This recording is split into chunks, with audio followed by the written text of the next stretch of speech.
राष्ट्रीय पुरस्कार विजेता अभिनेत्री राजेश्वरी सुरजो के अपने करियर के 32 साल पूरे हो गए। अब तक के अपने अभिनय करियर में राजेश्वरी सुरजो हमेशा उत्कृष्ट निर्देशकों कलाकारों से अभिनय करते हुए अपने अभिनय को नित नए आयाम देती आई हैं। 32 साल के अपने करियर में वह 4 मार्चों 2 अंग्रेजी फिल्मों से लगभग 33 फिल्मों और 14 टीवी सीरियलों में अपने अभिनय का जलवा दिखा चुकी हैं। राजेश्वरी सुरजो इन दिनों मनीश्वरी निर्देशित फिल्म चिड़ियाखाना को लेकर सुर्खियों में, जो कि 2 जून को सिनेमाघरों में पहुंचेगी। राजेश्वरी जी, फिल्मी संगम चैनल पर आपका स्वागत है। 32 साल का लगभग करियर हो गया, इस पूरे करियर को किस तरह से देखती हैं? मज़ेदार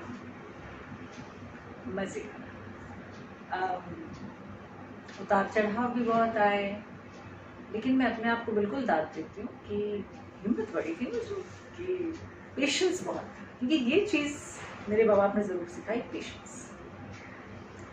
और जब आपको लगता है कि कुछ नहीं है तो फिर कुछ और कर लो, पढ़ लो, हाँ ये वक्त इसमें निकालो, और अपने आप पे यकीन कि ये नहीं तो ये नहीं तो ये, लेकिन करना तो यही है, क्योंकि ये पता था कि मज़ा इसी काम में आता है मुझे। और रास्ते फिर अपने आप बनते गए, क्योंकि life is always flowing, things are always moving. तो अगर हमें लगता है कि आज चीज़ें स्थिर हैं तो वो बस कुछ ही पल के लिए होता है, कुछ ही वक्त के लिए होता है। फिर आपको बस हिम्मत रखनी होती है, उस वक्त तक अपना जो बटोर सको आप बटोर लो और आगे बढ़ो, शायद थोड़ी दिशा बदलो। तो इस 32 साल के करियर में कहने को बहुत कुछ है, बहुत सारा काम है, और मुझे अच्छा लगता है जब लोग कहते हैं अच्छा चलो कर लिया, मतलब अच्छा काम है करने को। और मुझे कोई पूछता भी है कि कौन सा आपका बेस्ट है, तो मैं कहती हूँ इसमें बहुत सारे हैं, और ये मुझे कहते हुए बहुत मज़ा आता है। और बिल्कुल in all humility I am saying that कि हाँ अच्छा काम है ना, तो है तो है, गर्व की बात है भाई। हाँ है, और उसके लिए ऐसा नहीं है कि वो सब कुछ ऐसी हमेशा टपक पड़ा, उसके पीछे मेहनत नहीं हुई है मेहनत, कभी जैसा चाहे वैसा हुई है, कभी कभी लगा कि हाँ थोड़ा और बेहतर हो सकता था, लेकिन मुझे ये पता है कि हर बार से बेहतर अंडरस्टैंडिंग से हुई है। तो जो सफ़र है उसमें मैंने ग्रोथ देखी है अपने, हम कहाँ तक पहुँचेंगे ये हमें पता नहीं। और मैं ये तब भी कहती थी 15 साल की उम्र में भी, कहाँ पहुँचना चाहती हो, तो मुझे हमेशा लगता या तो अपना मतलब गोल इतना ऊंचा मत कर दो कि वहाँ तक नहीं पहुँच पाए तो ज़िंदगी भर दुख हो, और कहीं ऐसा ना हो कि ऐसी जगह पे आपने निशाना लगाया और एक्चुअली आपका जो रोड था वो और आगे तक का था और आपने अपने आप को वहीं बांध दिया। तो ये वो वाली बात है। अब तो काम कर ही रहे हैं, लकीली 32 साल हो गए हैं और हम काम करते जा रहे हैं और अच्छा काम आता रहता है, तो आगे भी ऐसा ही होगा। और जिस तरह से पीछे मुड़ के देखती हूँ तो जैसे टर्न्स आए हैं और जो एक्साइटिंग टर्न्स आए हैं, लगता है करियर ऐसा ही होगा हमेशा, कि वो फिर ऐसा कुछ चलेगा, फिर कुछ एक कमाल होगा, फिर मतलब एक्साइटमेंट बनी रहेगी लाइफ। बीच में आपने एक नेटफ्लिक्स की फिल्म की थी नजरअंदाज जी, उसमें कुछ छोटा सा किरदार था जिसके लिए आपने कुछ खास मेहनत की थी, क्या था वो सब? ऐसे कई बार हुआ है कि आपको फिल्में ऑफर हुई हैं जिसमें रोल लेंथ बहुत होता है, आप सुनते हैं और आप इतने इसमें ऐसा कुछ नहीं जो मुझे एक्साइट करे, तो मैं मना कर देती हूँ। तो ऑफकोर्स लगता है कि अरे मैंने मना कर दिया, अच्छा खासा काम आ रहा था, लेकिन फिर आप कहते हो नहीं है, लेकिन मज़ा नहीं आएगा, व्हाट्स द पॉइंट। फिर कभी ऐसा होता है कि आप सुनते हैं और आपको पता है ये स्पेशल अपीयरेंस है, लेकिन सीन सुन के ना आपको लगता है ओहो ये तो करना बनता है। तो नज़रअंदाज में वैसा वाला सीन था वो, कि मुझे सुनते ही ऐसा लगा बड़ा मीठा सा, और इसको मैं इसमें कुछ नया कर सकती हूँ। तो स्क्रिप्ट उन्होंने मुझे भेजी और मैंने जब उस सीन को पढ़ा तो मेरा वो बिल्कुल यकीन में बदल गई बात कि ये तो मैं ज़रूर कुछ करूँगी। तो उसके लिए सीन में था जिस जगह की वो महिला थी और जिस मोड़ पे फिल्म में वो मुलाकात होती है, वो इतने सालों बाद होती, तो मुझे लगा क्यों ना इसको, जब आप किसी को 20-30 साल बाद मिलते हो तो फिर से कनेक्ट होता है ना, और फिर वो ज़माना वापस सामने आ जाता है, फिर आपकी चाहे उम्र जो भी रहे, तो फिर एक अपनी भाषा होती है, उसका मज़ा होता है। इंसान फिर कितना भी बदल जाए, कुछ हो जाए, अगर आप पुराने किसी को मिलोगे तो आप सीधे ऑटो मोड पे उस मोड़ पर चले जाते। तो पता चला कि जहाँ शूट कर रहे हैं तो कच्छ कच्छी बोलते हैं। अब कच्छी गुजराती नहीं है, वो बहुत सिंधी जैसे साउंड करता है ना, एक अजीब सा मिश्रण है वो, और बड़ा मुश्किल है। तो फिर मैंने यहाँ से दोस्त ढूंढे अपने, बहुत लोगों को पकड़ा, भैया सिखाओ। भले फिर मैंने 4 लाइफ, मैंने डायरेक्टर साहब को फ़ोन किया, मैं उनको भी मतलब कहूँगी कि उन्होंने बड़ी मतलब हिम्मत दिखाई और उन्होंने बहुत कॉन्फिडेंस दिखाया। जब मैंने कहा मैं ऐसा कुछ करने की सोच रही हूँ, तो उन्होंने कहा बिल्कुल कर लो। तो उनकी तरफ से भी मुझे ग्रीन सिग्नल मिल गया। फिर वो 4 लाइनें जोड़ी, फिर उस पर वर्क किया, फिर रियलाइज़ किया कि जितना मैंने बड़ा बीड़ा उठाया है ये सुनने को सिर्फ 4 लाइनें होंगी, लेकिन जब आप कोई ऐसी भाषा बोलते हैं जिसके बारे में आपको पता ना हो, मराठी हो तो मुश्किल नहीं है, आप गुजराती भी बुला तो मुश्किल नहीं है, लेकिन इसका तो सुर और लय ही अलग है तो उस पर मेहनत करने में मुझे बड़ा मज़ा। देखिए वो भले एक छोटी सी बात हो वो सीन, लेकिन मेरे लिए वो प्रोसेस बहुत इंटरेस्टिंग लगा। मुझे लगा मैं कुछ कर रही हूँ इसमें। और जब सेट पे गए तो सामने मेरे कुलमुद मिश्रा थे, जिनके साथ काम करने का मुझे मौका मिल रहा था 25 सालों बाद और फिर इतने बेहतरीन एक्टर। वो सीन फिर जब जिस तरह से निकल कर आया ना, तो मन अंदर से बड़ा खुश हुआ। ऑफकोर्स करते वक्त बड़ी दिक्कतें हुई, क्योंकि आपकी भाषा नहीं है तो आप एक अक्षर यहाँ से वहाँ कर लो तो वो चेंज हो जाता था। फिर वहाँ किसी लोकल, फिर उसी वक्त सोचा कि किसी लोकल से पूछेंगे, ठीक है, कहते नहीं ये तो बॉम्बे में ऐसे बोलते हैं, हमारे यहाँ ऐसे नहीं बोलते। मैं कहा हे राम अभी पर वो प्रोसेस है। और उन लोगों ने भी मुझे बहुत सपोर्ट किया, मैंने चलिए कर लेते हैं इसको। वो जब उस तरह से निकल कर आया तो आपको एक तरह से फीलिंग ऑफ जॉय, क्योंकि आप कुछ करने जाते हैं और वो निकल कर आ जाए, दोनों बातें हैं। तो पर आपको नहीं जो भाषा का मामला है ये कहीं ना कहीं लोगों के दिलों से कनेक्ट करते हैं? हाँ क्यों नहीं, भाषा हमें जोड़ती है ना। हम कहते हैं अरे हमारे इलाके के हमारी भाषा बोलते हैं, वो कनेक्शन तो बनता ही है ना। तो और अगर आप किसी किरदार में वो एक मोमेंट क्रिएट करते हैं, और वो सीन ही बहुत खूबसूरत लिखा हुआ था एक्चुअली। तो सीन लिखा ही बहुत अच्छा था, बहुत वो मोमेंट जिस मोमेंट पे फिल्म में आता है, वो जो पास्ट में हम जाते हैं और दो एक मिडिल एज लोग वो सीन करते हैं, बहुत सुंदर सीन लिखा हुआ वो एक्चुअली। हमने जो किया वो किया, लेकिन सीन ही बहुत खूबसूरत था, वो सीन बहुत सुंदर, मुझे करने में बड़ा मजा आया। तो मैं I count it one of my जो अच्छी फिल्मों में ना, उस मेरे लिए वो एक जगह रखेगा स्पेशल। आप फिल्मों को लेके बहुत चूजी रहती हैं, फिर चिड़ियाखाना करने की क्या वजह रही? मैंने इसक फिल्म की थी मनीष के साथ, मनीष तिवारी जो फिल्म के डायरेक्टर हैं उनके साथ की थी, और मुझे उस फिल्म में काम करके बड़ा मज़ा था। ये हमारे छोटे लाल तब गोद में थे। अच्छा। तो मैं तो मतलब सेट पे मैं लेकर जा रहे बनारस गए थे, तो ये मुझे लगता है 1.5 साल का था शायद, तब मैंने इसक की थी और मुझे बड़ा मज़ा आया काम करके। रवि किशन साथ थे, तो हम सब दोस्त हैं अच्छे। उसके पहले हमने बल्कि सज्जनपुर भी कर लिया था, तो उस वक्त भी मेरा रोल बड़ा इंटरेस्टिंग था। तो मुझे पता था कि मनीष अगर मेरे पास दोबारा आए हैं तो कोई अच्छा ही लेकर आए होंगे। फिर मुझे कहानी बड़ी अच्छी लगी। इस बार जो कैरेक्टर है, एक बच्चा है फिल्म में 13-14 साल का, जो फुटबॉल बहुत अच्छा खेलता है, और ये लोग यहाँ बम्बई के मूल के नहीं हैं, ये बिहार से आए हैं, और उसके बाद शायद सीधे नहीं आए होंगे। माँ की कहानी है कि वो भागती फिर रही, तो पता नहीं, मतलब फिल्म में इसका रेफरेंस आता है कि वो कभी यहाँ, आज यहाँ, कल वहाँ, अब यहाँ, पता नहीं कब तक यहाँ, you know some kind of. तो जो उसका जो ये प्रमाइस ही है ना, कि जब आप बाहर से हो और किसी जगह को अपनाने की कोशिश करते हैं और वहाँ अपने पैर जमाते हैं, तो कितना मुश्किल होता है, इट्स अ चैलेंज। करेक्ट। तो मुझे लगा कि बड़ा इंटरेस्टिंग होगा, और कहानी अच्छी है, उसका नैरेटिव बड़ा इंटरेस्टिंग है, और वो मनीष अपने आप से बड़े कमिटेड हैं, और बड़े उनको अपनी कहानी पे भी विश्वास था। उन्होंने सारे एक्टर्स, जैसे प्रशांत नारायणन है, ये सारे लोग वो हैं जिनको हम बरसों से जानते भी हैं, जो बहुत अच्छे एक्टर्स हैं। तो ये तो पता था कि जब हम काम करेंगे तो हम बड़े अच्छे लोगों के साथ काम करेंगे। बाकी फिल्म बन चुकी है, फिल्म अभी रिलीज़ होगी, मैंने अभी देखी नहीं है फिल्म,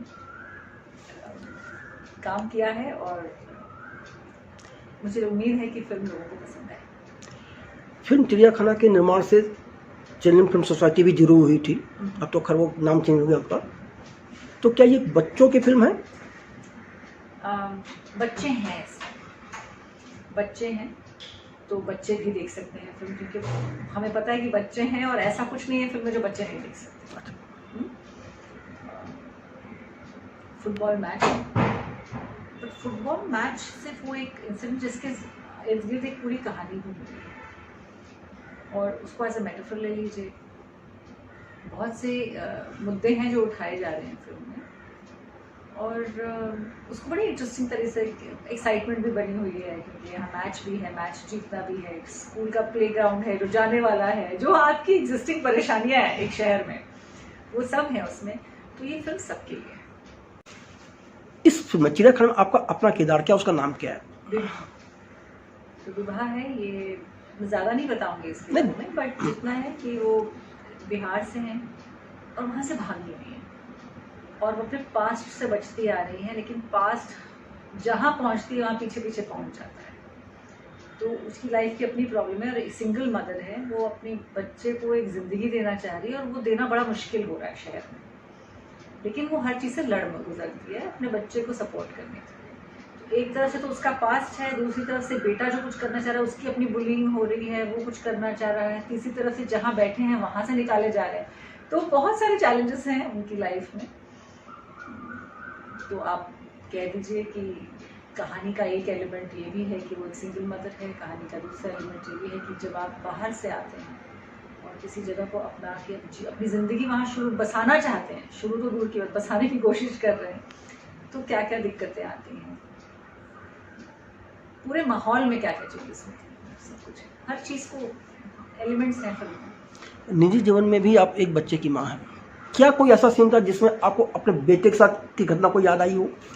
पता नहीं है, ऐसी तो कोई पर्टिकुलर कोई घटना नहीं है, लेकिन अब क्योंकि देखिए ऐसा होता है ना, जैसे मैं अपने फ्रेंड से कहती, पहले हम बातें करते थे तो किन चीज़ों की बातें करते थे, फिर कुछ हुआ, फिर शादी की बातें हो गई, शादी हो गई तो परिवार की बातें होने लगी हैं, फिर गृहस्थी की बातें होती थी, फिर बच्चा हो गया तो फिर प्रेगनेंसी की तरह प्रेगनेंसी की बातें होती थी, फिर बच्चा हो गया बच्चों की बातें, अब बच्चों की पढ़ाई की बातें, तो वो सब तो चलता रहता है, हम रेफरेंसेस तो लेते रहते हैं, तो बस वो वहीं तक हैं एज रेफरेंसेस। अगर वो फिट हो गया आपकी उस सिचुएशन में तो ठीक है, नहीं तो किसी और का रेफरेंस होगा, या तो आप आपका खुद का एहसास होगा उस वक्त, और वो एहसास इन रेफरेंसेस से ही बनते हैं धीरे धीरे। जो जो चीज़ें आपको छूती हैं, जो जो चीज़ें आपको समझ आती है, उससे आपके रेफरेंसेस बनते जाते हैं, आपका एहसास बनता है, जुड़ता रहता है। विवाह बिहार से है, तो क्या भाषा को लेकर के भी कुछ काम किया आपने? हाँ किया तो ये मेरे लिए ज़रूरी होता है। मुझे मेरे एक डायरेक्टर फ्रेंड है रवि, वो कहते हैं तुम बड़ी अटकी रहती हो भाषाओं में तो मैं कहती हूँ यार मुझे बड़ा मज़ा आता है उस लेवल पे काम करने का। हर जगह मुमकिन नहीं हो पाता, लेकिन जहाँ तक हो सके कुछ एलिमेंट्स। तो मुझे याद है मैंने रतन राजपूत को भी फ़ोन किया था, मैंने कहा बताओ भाई कैसे बात करते हैं इसमें, तो उसने कुछ बताया। फिर एक और कलाकार हैं, उन्होंने बड़ी मदद की, तो वो सब तो कर लिया, शूटिंग भी कर ली। तो फिर उसके बाद हमारे डायरेक्टर साहब कहते हैं डबिंग में सुनो, लेकिन मुझे ना अब इसको इस रीजन में नहीं इस रीजन पे करना है। मैं भाई राम, ये वैसे मेरा था जो मैं को इससे कर रहे हो। तो फिर डबिंग के वक्त उन्होंने उसको थोड़ा सा चेंज करवाया, कहते नहीं हमें ना इस जगह पे, बिकॉज अभी हम हिंदुस्तान में तो भाषाएं हर 2 किलोमीटर में बदल जाती हैं, तो फिर वो थोड़ा सा बदल के थोड़ा सा ऐसे कर दिया। तो अब देखूंगी कि मैं कैसे साउंड कर रही हूँ बट वही है, तो काम हाँ किया। अब हम टोटली तो नहीं करते, बट ताकि लोगों को समझ भी आए, खुद भी आप कर सकें बारीकियाँ कुछ। जब लास्ट मोमेंट में ढंग के चेंजेस होते हैं तो एक आर्टिस्ट के रूप में कितना सहज हो जाता है, कितना असहज हो जाता है? आपको तैयारी तो रखनी पड़ती है, कितनी चीज़ों के साथ ऐसे हो जाता है। आप सोचते हैं आज यहाँ शूटिंग करेंगे, सडनली बारिश हो जाती है, आप दिन बर्बाद नहीं कर सकते, आप लोकेशन चेंज करते ही है ना, तो आपको अपने माइंड को वहाँ कंस्ट्रक्ट करना ही पड़ता है। फिर चीज़ें हो जाती हैं, कुछ नहीं होती तो फिर आप मस्त मांग देते हैं, फिर हो जाता है। आपने बहुत से किरदार निभाए, कोई ऐसा किरदार रहा जिसने आपकी लाइफ पर असर किया हो?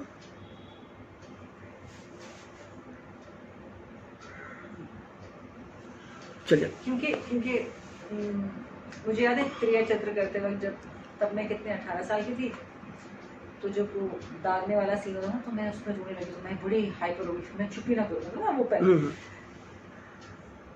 तो मैंने कहा ये क्या तरीका होगा काम करने का खुद ही को मैंने बोला, मुझे खुद लगा कि ये क्या था। फिर मैंने उसके बाद से अपना स्विच ऑन स्विच ऑफ करना शुरू किया कि ऐसे नहीं होता। वो खुद ही आपको एहसास आता है कि नहीं भैया, you can't get carried away, you can't take things home. Correct. किसी भी किरदार को निभाने के लिए दो चीज़ें कलाकार के काम आती हैं, एक तो उसकी ज़िंदगी का अनुभव, दूसरा उसकी अपनी कल्पना शक्ति। आप किस चीज़ का ज़्यादा उपयोग करती हैं?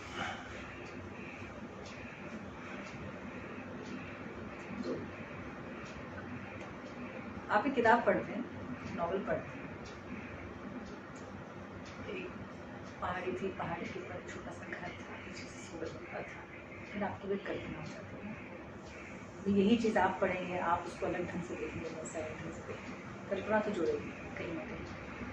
लेकिन वो पढ़ते हैं, उसको महसूस करते हैं, वो आपके पास इन्फॉर्मेशन तो आई, तो आपको उसको मिला करके जोड़ना है।